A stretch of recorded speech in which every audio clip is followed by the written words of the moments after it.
The last couple of weeks have been pretty bittersweet for Austin Desanto of the Iowa Hawkeyes.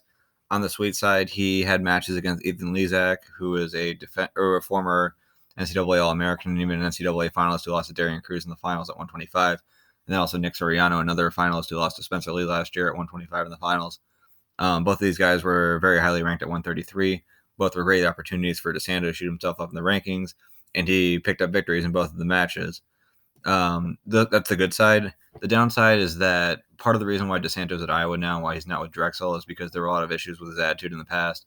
There's a lot of concern about how his attitude would fare in the Iowa room, both having to train with Spencer Lee, but then also having to go back to the room and deal with guys like Corey Clark, Thomas Gilman, Dardanes, and a lot of the other guys there. It was interesting to see how it hold up.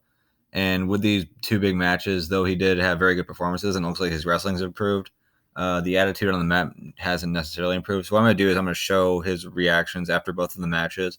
I'm going to show interviews both from him and then also Spencer Lee talking on his behalf after the Nick Suriano match, and then I'll give some more commentary at the end. So here he is pushing down Lezak's head on the mat, trying to pump up the crowd again. He's on the road in Minnesota, slaps Lezak's hand, talks some shit to him, raises his hand, still talking shit to Lezak even after the match is over. And again, kind of gesturing towards the road crowd here. And in doing this, he ends up losing Iowa team point. Now, in that mean, it didn't really matter. Iowa ended up blowing him out. I believe it was 24-10. So the 1 point didn't really make a difference this time around. And against Rutgers, he also ended up losing a team point. So here's what happened against Rutgers. Time. And he gets a takedown. Gets a takedown at the end. Yelling in his face. Brands runs on the mat and pulls him away. Tell him, dude, you need to calm down. And at least this time it's the home crowd, so he's gesturing to the home crowd. Coach Brand stepping out of the mat, telling his athlete to stay cool. Shakes the hand at the end. Gets his hand raised. Shows a little bit of respect. There at the end for a hard-fought match. Big win for Austin Desanto. And at the end there, that's fine with him just pumping up the crowd. I was actually in the crowd for this meet. Unfortunately for Desanto, with this being a huge win and it being a really big match, you would have liked to have seen Carver Hawkeye explode on it. For the fans who were in attendance, we were all really excited about it, but unfortunately there's a pretty bad snowstorm in Iowa City during the time. So a lot of people decided it was better to stay home than to make it through the snow. I actually almost got into a car accident myself while driving over to Carver Hawkeye Arena, so I can understand why a lot of people stayed at home. So I think the attendance was only around 5,000 instead of the usual 9 to 10.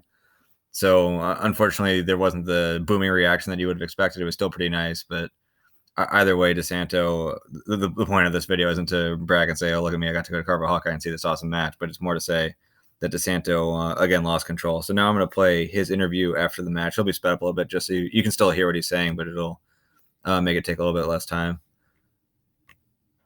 Just my pace. I'm getting better. And this is the place to be. It's the family here. They're just trying to get us better every day.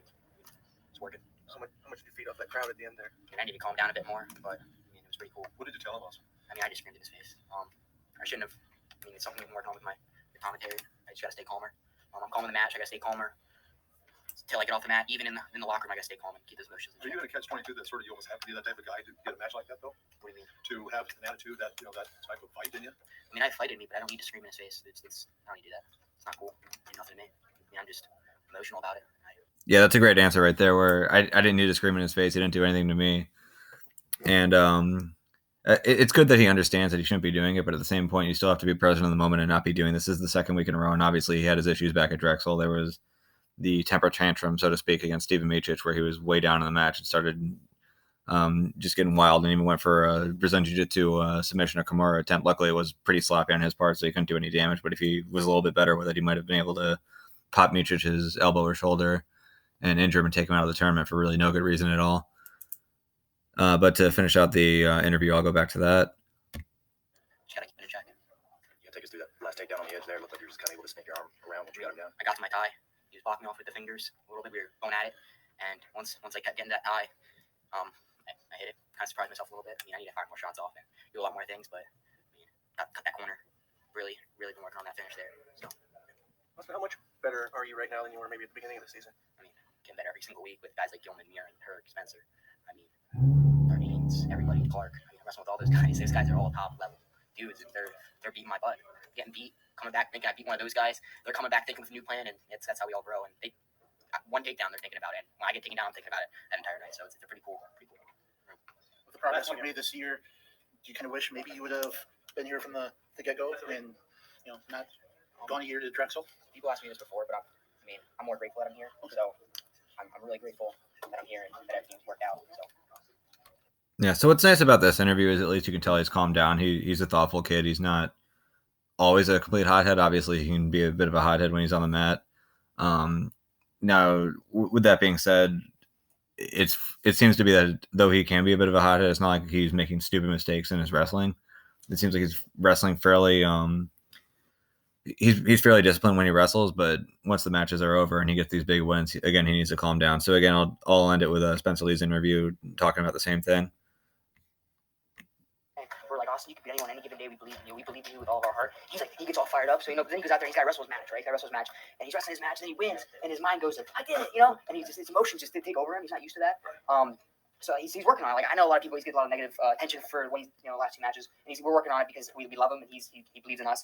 And he's just, like I said, he's an emotional kid. In practice room, he's the same way. He's taken down, he's like, darn it, he get back up. And he's like, what did I do wrong? He wants to learn. That's just how he is. So he's improving and we love him and he's awesome for our team, great for sport. Did you catch the end of his match? Or still cooling down? I did. I watched it. I was still cooling down, but I had to watch it just because, like I said, Nick Suriano's a great competitor, and I know he's going to come back strong like he always does. And Desanto knows that. He knows that next time they wrestle, it's going to be another barn burner, another brawl, because we all know that Suriano's an incredible wrestler, and he's going to be coming back for more. Talk about come back strong. Did you need this type of match after what you've gone through? Yeah. So again, I guess just to end on this, I would say that for Austin Desanto, it's good that he understands what he's doing is wrong. It's one thing to kind of say, hey, I can't be doing this, but it's another thing to actually not do it. So it'd be nice moving forward if he gets some more big wins, and I hope he does continue to get some big wins, that he doesn't get up in his opponent's face. It's one thing if you're kind of celebrating to the crowd, especially if you're at home. But when you start disrespecting your opponent, that's really not a good look. And obviously in wrestling, and especially in a weight class like 133 that's just absolutely stacked, it's going to come back to you at some point. So there's really no need to get in someone else's face because you're not going to like it when they get back in yours. And there's a very good chance that they are going to get back in his. So just to end it off, I just want to know what you guys' take is on Austin Desanto. If you guys think that he's a good kid who's just trying to overcome some behavioral issues, if you think he's just a bad kid in general who knows to say the right thing, but then when he gets on the mat, he just can't help himself and his inner demons. If you like this video, go ahead and hit the like button. If you don't like it, there's another button for you that you can hit as well.